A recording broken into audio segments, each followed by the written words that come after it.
Good evening. Welcome to the fifth episode of our in-house podcast, Entrepreneurship, powered by BBC ED Our guest speaker of the day is Mr. Ahmad Hamwi, an established and celebrated entrepreneur and a visionary who have established Zambia's first space tech company, Space. With profound skill in agricultural technology and expertise in business management and innovation, he shows magnanimous liking in various fields, pursuing constant development. This is Ujwala and Kushi, the hosts for today's podcast, and our listeners are absolutely thrilled for all the insight and knowledge you have to impart. Thank you, ladies. I'm glad to be here and Happy New Year. It's a Happy good New Year start to to the you. year. I hope you had a wonderful year, and I hope there'll be a lot of new ventures in the coming year. Yeah, definitely. 2023 already is looking great, and starting it with you ladies is also awesome. That's our absolute pleasure, sir. Okay, so let's dive in. So, third, how would you introduce yourself in a sentence? Okay. Well, I like to introduce myself as a Astropreneur. That's been my nickname recently. I'm an entrepreneur who's done more than 10 plus startups in my life. And my main focus currently is how much lives I can touch with everything that I'm doing.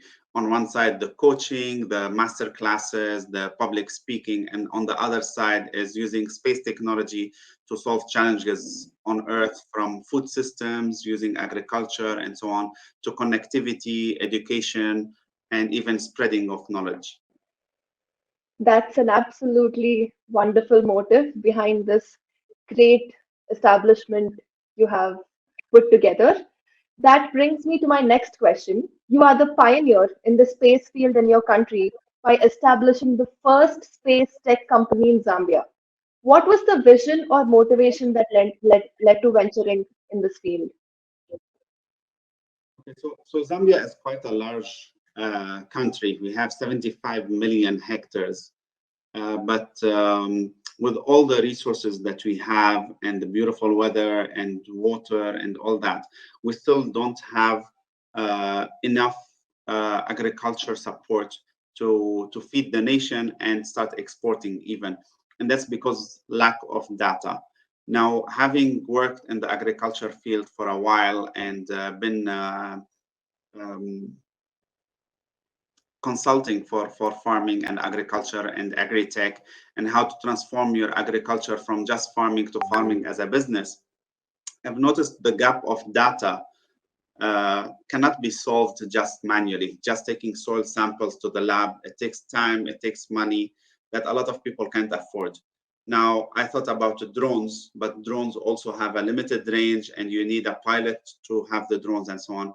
So the best thing to help all the country and the countries is using satellite technology, where a satellite can go around the country multiple times per day and give you values that can help you know what to plant, where to plant it, and all that.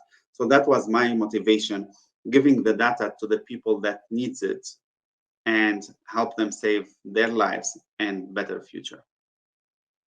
Sir, with all that intricacies that you have mentioned, there has recently been a lot of focus on knowledge and capacity building in context of food security. So, how does the company help build knowledge among the farmers in order to empower them? Yeah, so as I was saying, so one of the products we're building, and that's like one of the main building blocks of the company, is creating a system that is very easy to use.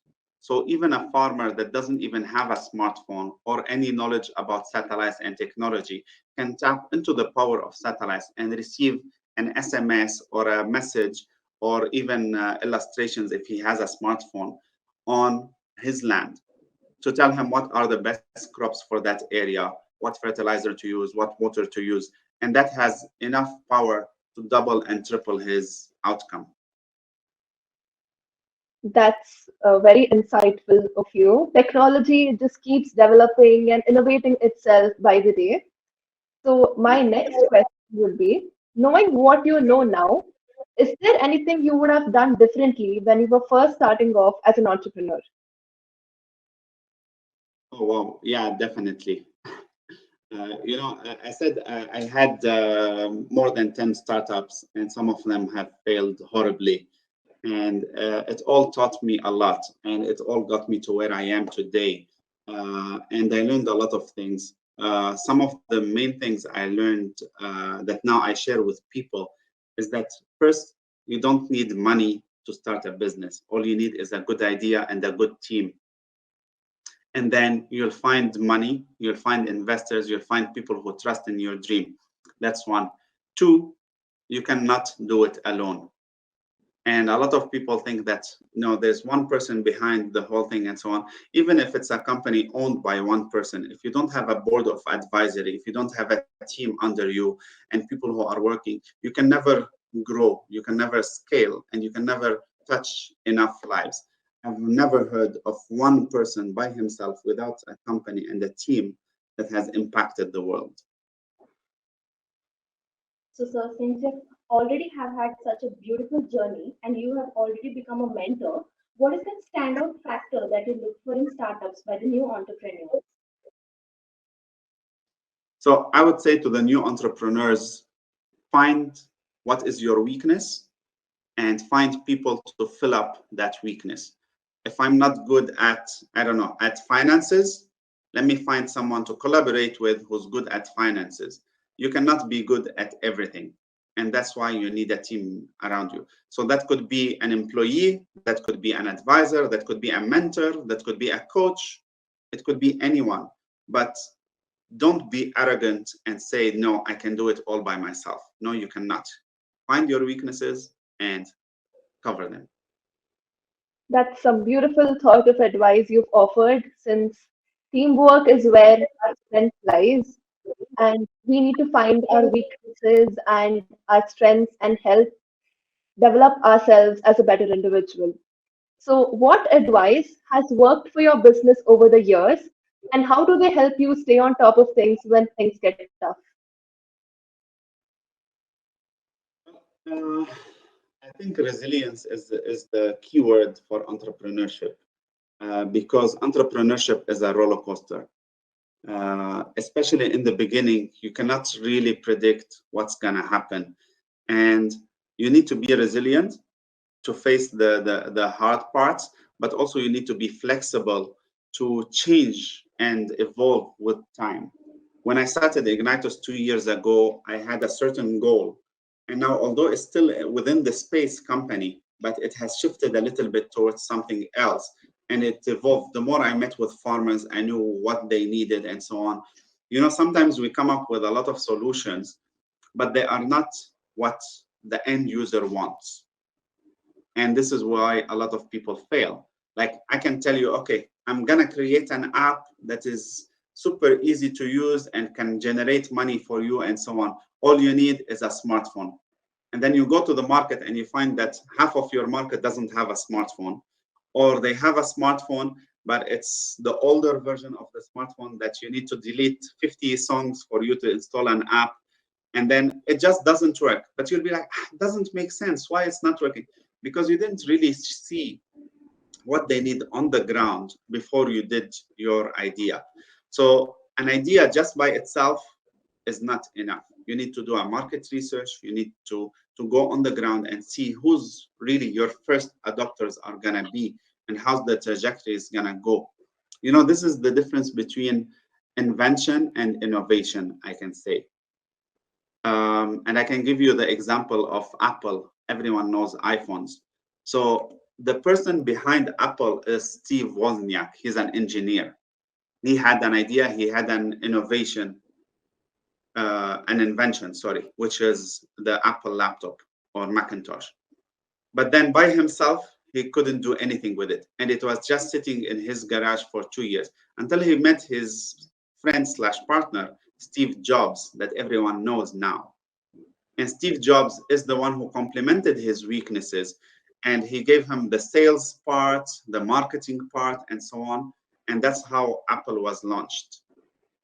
So it was by collaborating with someone else who covers your weaknesses that Apple became Apple that we know today. Yes, sir. Every journey has had its share of difficulties, and resilience is that one thing that will help you cope up with it. So, sir, you have established reputable businesses in both Lebanon and Zambia, and these countries have had their shares of difficulties. So, how did you sustain your businesses there? Well, unfortunately, it's been really tough, and especially the one that no one predicted was COVID. That really hit me, and but that's why I say diversify. Don't put all your eggs in one basket. So when you're doing a job, even if you have an employment, I'm not saying everyone can be just an entrepreneur, quit their job and start their businesses. Even if you are an employee, that money that you get, you have to split it in three. You have to save some, you have to invest some, and you have to use some. So when you start thinking that way, you start thinking, okay, how can I invest it in what? If you are an entrepreneur, you can invest it in another business that you start. If you're not an entrepreneur, you can invest it in bonds, in stocks, in shares in another company, and so on. So there's things to do, but you should always invest, because money that is just sitting there is money that is devaluating every day, and this is just facts. Absolutely, sir. We 100% agree with you. Since being successful also requires a very good psychological balance and maintaining a healthy lifestyle, and taking reference from your project Smart Bite Zambia in SEF 2019, how essential do you think psychological wellness and maintaining a healthy lifestyle is crucial for this generation? Okay, I like that question. So it's super crucial. Uh, Money by itself cannot make you live a happy life. And success requires a lot of strength in every single part of it. There's no one who's sitting in the bed in the hospital that can say, no, I'm happy because I have money in the bank. If they don't have their health, they're not happy. And there's no one who's sitting home alone, and I don't know, he's having psychological problem, depression, stress, and all that, that says, but it's fine, I have money. So it has to be like a whole circle.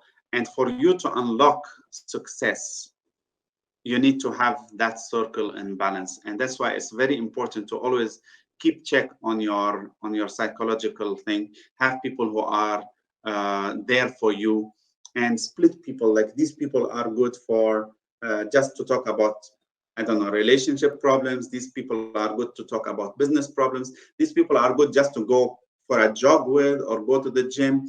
Like, have people for every part of your life and have them more or less accountable for that, like accountability partners.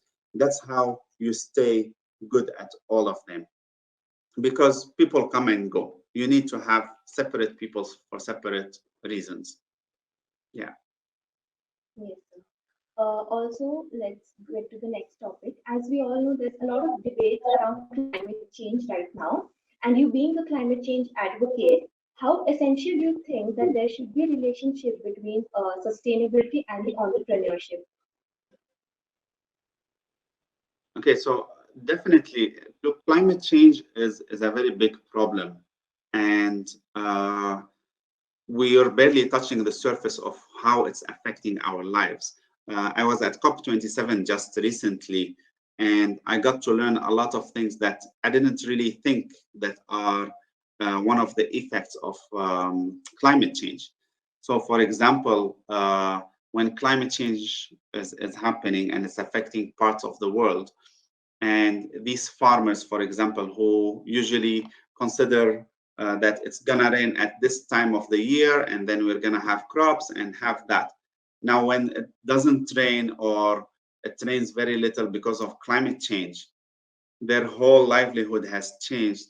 The way they are stressed, the way their children are stressed, the way the whole economy and psychology has been affected by that.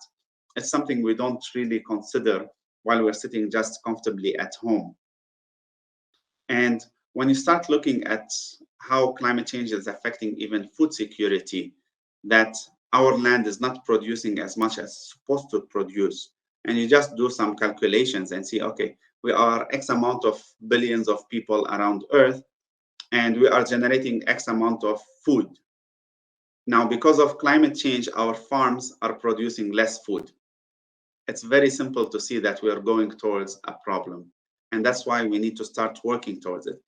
Now, how to work towards it? Yes, we can reduce the emissions, and we can tell the big companies and the big factories to put plans to reduce and so on. But the damage has been done for 20, 30, 50 years.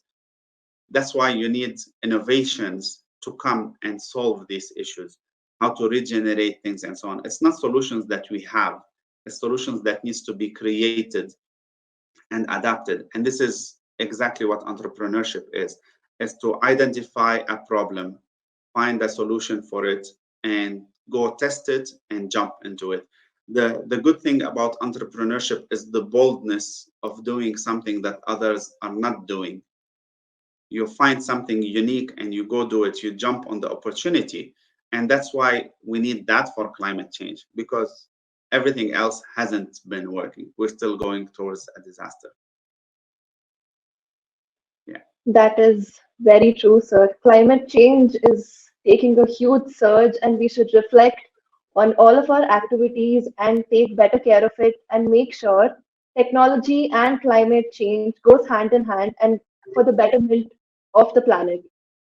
Honoring Ignited Space's remarkable dedication towards transforming the country into a potential agricultural hub, how does satellite communication or space technology cater the agricultural sector of today? Yeah, I think we touched on that earlier. So using satellite technology, you can track what's happening in the fields. You can see what nutrients are missing and giving the plants that. You can check which areas are good for which crops. So that saves you from putting the wrong crops in the wrong areas and putting so much fertilizer to make them grow by force, which also kills the soil and makes soil degradation and all that. So by having the data, everything changes, and it's possible now to do precision farming and plan ahead.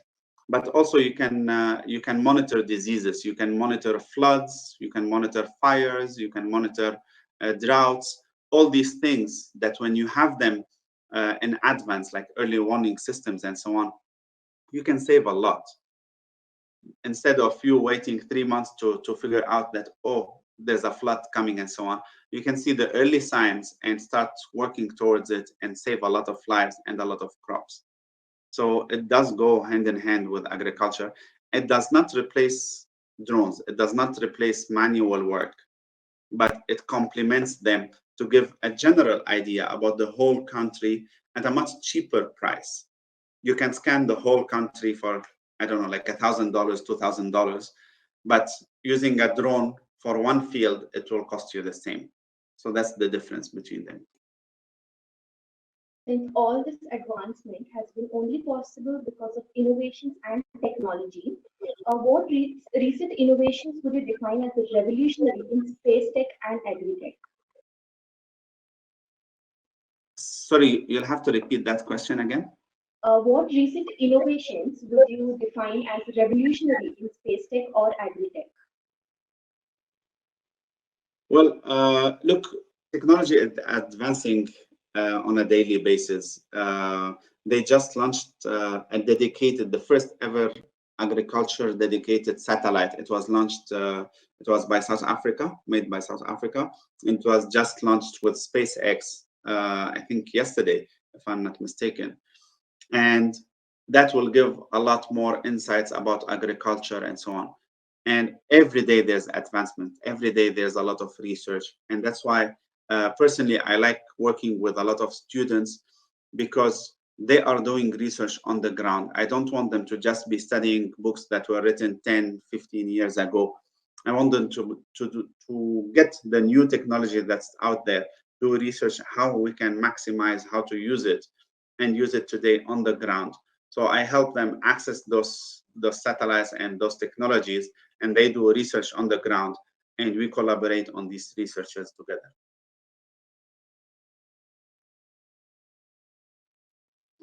Yes, Mr. Hamwi, we do agree with you.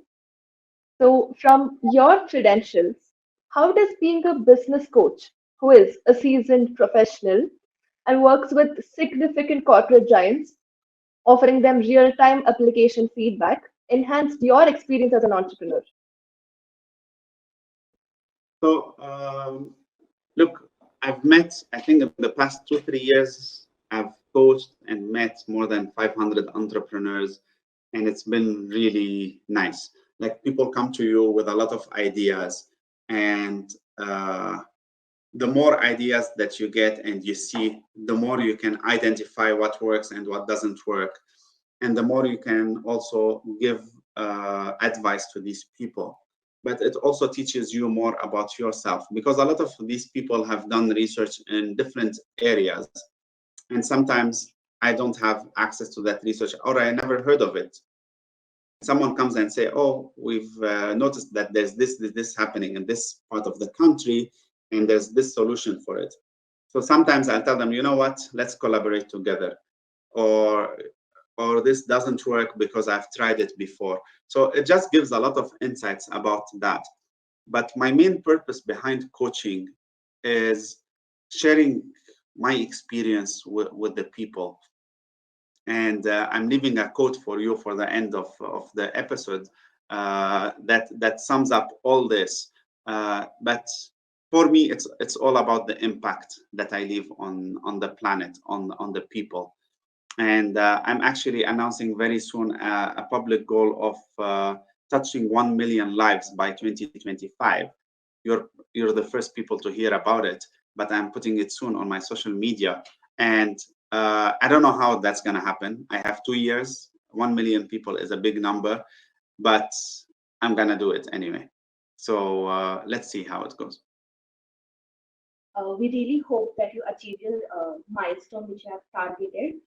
So continuing the same conversation, as a thought leader and visionary, along with fostering millions to replicate their success, implement the real progress and the innovations, how would you help build a realistic bent of perspective?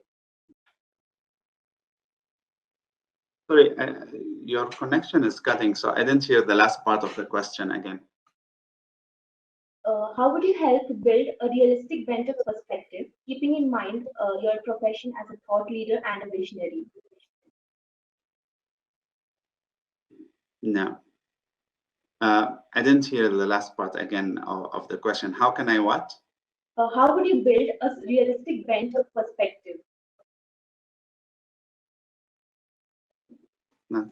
Okay, sorry, can you type the question in the chat? Your screen is frozen. I can't hear you. Sir, can you hear my voice? Yeah, I can hear it, but okay, now you're back.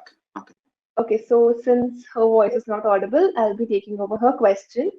So the question was, as a thought leader and visionary, along with fostering millions to replicate their success and development, to implement real progress and innovation, how would you help build a realistic bent of perspective? How would I help what? Sorry. How would I help? The question, how would you help build a realistic bent of perspective? Can you type it, please, the question itself? How? Sure. One second. Just in the chat. Build a bent of perspective.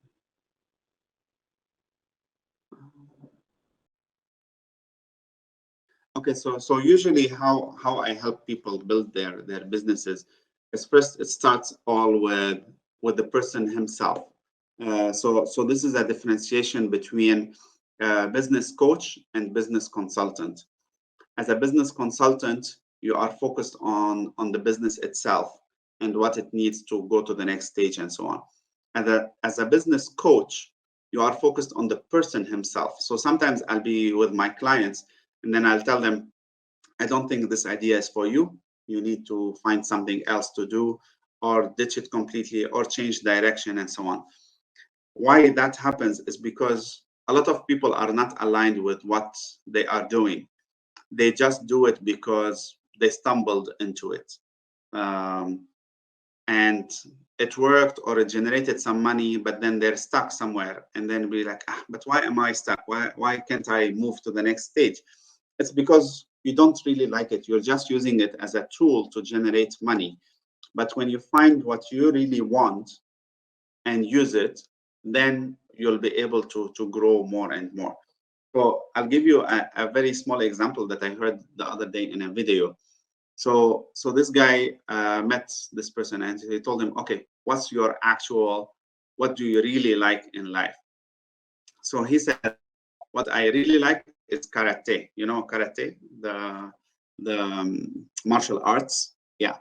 So he was like, yeah, but that doesn't work for business. But this is what I like, is I like karate. So he's like, who told you it doesn't work for business? If that's what you're really passionate about, you can do so many things. You can do online courses for people to learn karate. You can do YouTube videos about it, or you can even go and print 3D characters that are doing karate and sell that. There's a lot of business ideas that you can build around something that you like.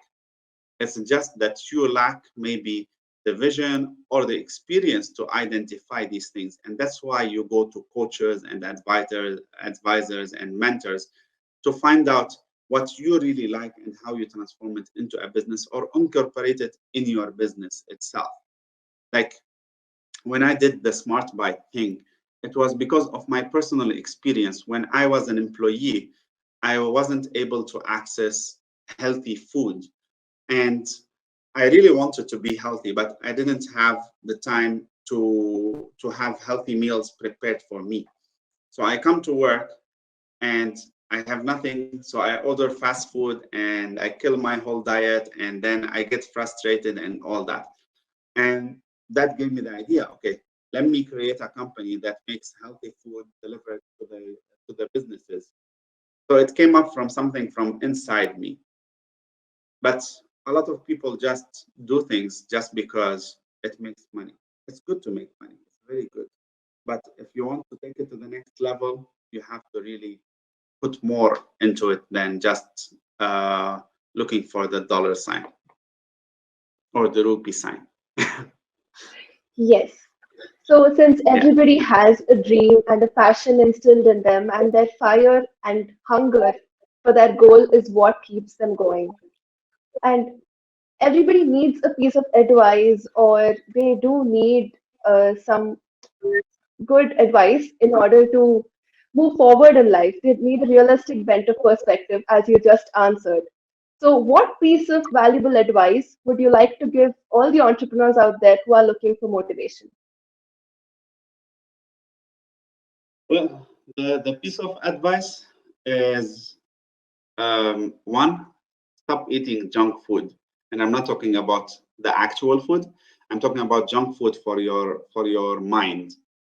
Uh, we waste a lot of time watching useless stuff, scrolling endlessly on social media. All that is food that you're eating, that you're taking in. So it's fine. You can have that once in a while, a few minutes per day, and so on. But what real food are you giving your mind? What books are you reading every day? What podcasts are you listening to? What courses are you taking? There's a lot of people who tell me like, why every now and then you posting that you finished another course, like you've already have like degrees and courses, and you're not even looking for employment. So why? I was like, that's for my own thing. Every time I have time, which is very little, but I take a course, and sometimes it takes me 3 months to finish a course that's supposed to finish in 1 week. But I keep learning, I keep adding, I keep feeding myself the right stuff. So I am healthy. I can look at any business and identify opportunities in it because I'm training myself to be that type of person who can identify businesses, who can identify problems before they even come. And that's how I became a better entrepreneur.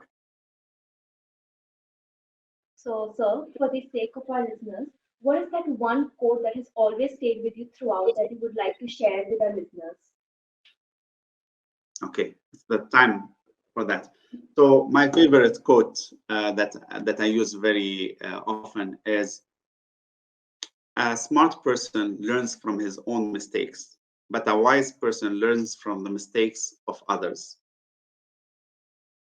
Yeah, so you don't have to do the mistakes yourself and repeat them. If I've done the mistakes, come to me. Let me advise you on how to avoid them and build on top of what I already built and get higher. Yes, sir. That is truly a very beautiful quote, and we hope that we always remember this throughout. With that, we come to the end of today's podcast. It has been an absolute honor to have you with us. Thank you, sir, for taking out your time and giving us such wonderful and knowledge enriching insights about space tech, agriculture, and entrepreneurship. The vision and mission of yours towards the country and the planet definitely brings in fresh wave of ideas towards sustainability.